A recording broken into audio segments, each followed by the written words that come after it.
there's also this misconception from people that you are certain things. Meaning, some people have this misconception that I am what I possess. In other words, I am my possessions. And so they link their self-confidence to their possessions. And so they're constantly trying to acquire more and more possessions, thinking that's where they get their self-confidence from.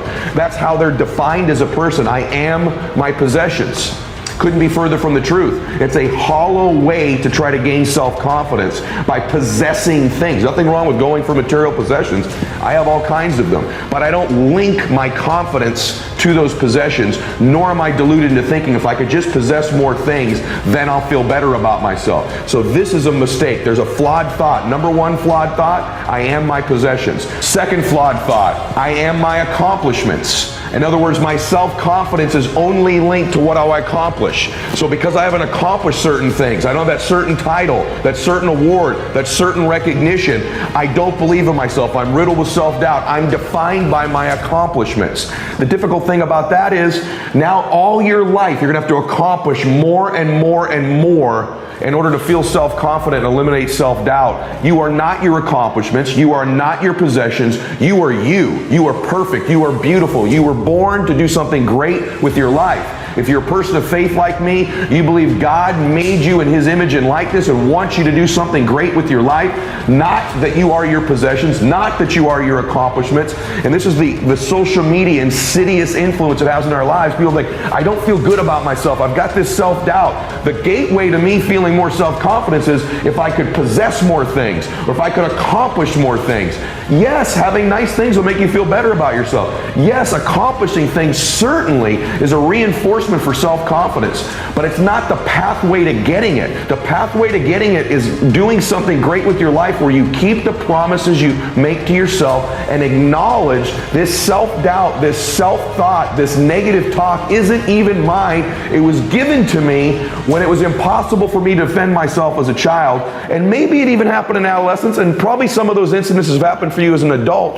And these ones as an adult are like that thing I said earlier. Oh, it's another time I reinforced the table. I'm not good enough. I'm not smart enough. I'm not prepared enough. I'm not the right race. I'm not the right gender. I don't come from the right kind of family. I don't have the right education. And we find these references as adults to reinforce these self-doubting beliefs we were given by somebody else as a child. Flawed belief is that you are your possessions. You are your accomplishments. Third flawed belief, I am what other people say I am.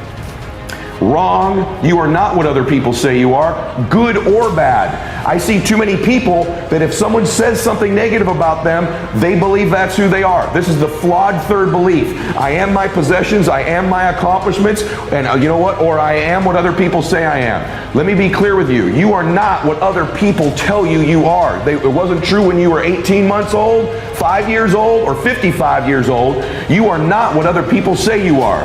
So stop letting that dictate your self-confidence or fill you with self-doubt. And for the record, you are also not the good things people tell you you are all the time. Don't live for likes. Don't live for comments on your social media. Don't do things in your life just to solicit someone saying something great about you. It's a cheap, shallow, hollow way to try to gain self-esteem and self-confidence. It's fleeting, it's short-term, and it's needy. In fact, the fact that it is a necessity for you to get liked, to get people to say good things, to get comments on your social media, or to do so in your presence indicates a lack of self-esteem and self-confidence, because we know self-confidence is an internal game where we keep the promises we make to ourselves. The fourth type of flawed thinking is I am what I look like. In other words, if I don't look a certain way, like what the magazine says I should, or social media says I should, if I don't look like these people, I shouldn't have self-confidence. And that's ridiculous. I can tell you straightforwardly, you're beautiful as you are. Especially the ladies listening to this or watching this. The world is constantly trying to get you to believe you're not enough. You don't look right. You should lose this weight. You should gain this. This should be smaller. That should be bigger. Whatever it might be. They're constantly messaging women, you're not enough. You're not enough. You're not enough. You are what you look like. And this is true for men as well. Let me tell you straightforwardly, you are not what you look like. You are your soul. You are your spirit. You are your gifts. You are the contributions you make. You are your intentions. At some point, you got to stop negotiating the price and decide your will to win is not for sale. Here's the truth. Most people's dreams can be bought. With enough failure, with enough rejection, they will sell their children's dreams. They can't still fight. They can get a little bit, but when it gets a little too hot, they go, boom, sold, buy the dream, you can have it. It's not worth it to me. And their will to win is buyable. You can buy it. With a little success or a whole bunch of failure, most people will sell their will to win. Some of you have sold it because you're making a little bit of money. You don't work like you did when you were making nothing. You're not after it like when you were broke. Now you got your 50, 100, 200, 300, 400 measly dollars a year, $1 million a year. Not to be rude, but that would not pay my jet fuel. And you think you're making a lot of money compared to what? But you sold your win for a little couple success. Some of you will sell your win for some failure. You're probably buyable, but if you decide at this meeting, my will cannot be bought. I don't care how long it takes, you can't buy this dude out. I'll keep fighting for my family. I'm the one. I'm gonna change my family tree forever. That's the decision. Decide now. You're gonna keep negotiating the price, or can you not be bought? I believe the greatest talent that you can draw a line through all the people who have won. Not all the people that win in business or life are unbelievable transfers of energy. Not all of them can close. Not all of them can persuade. Not all of them are great listeners. Not all of them even dealt well with adversity. They did that the majority of the time.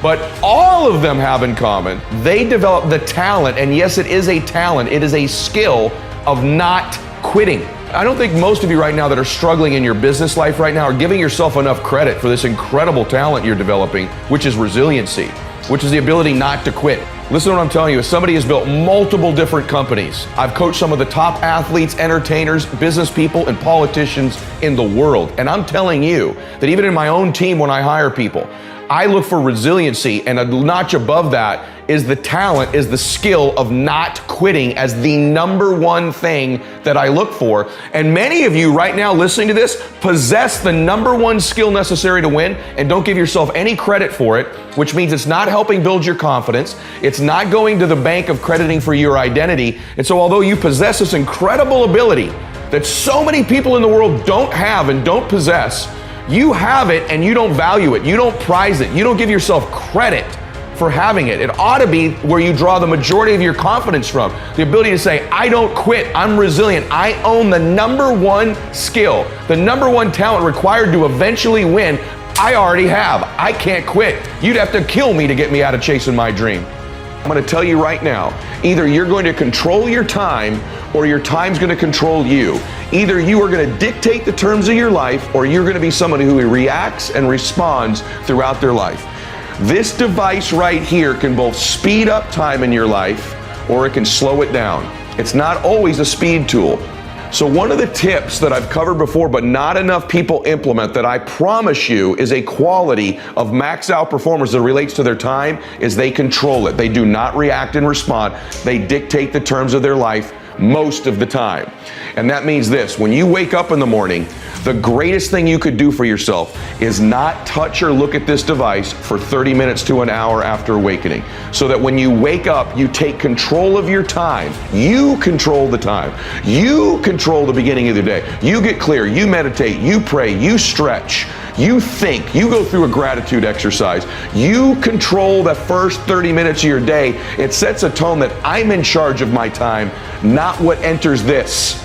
If the first thing you do is grab this, this now dictates the term of your day. This controls my day. What hits this, what email, what text, what call hits this, what Instagram post hit this, this controls me. It controls my time. But if you can stay away from it for the first 30 minutes to an hour, you send a message to your brain, to yourself, that you control time, that this day is on your terms. And again, you stack up a day, a week, a month, a year, 5 years of a lifetime of you controlling and dictating the terms of your life for just the first 30 minutes to an hour every day.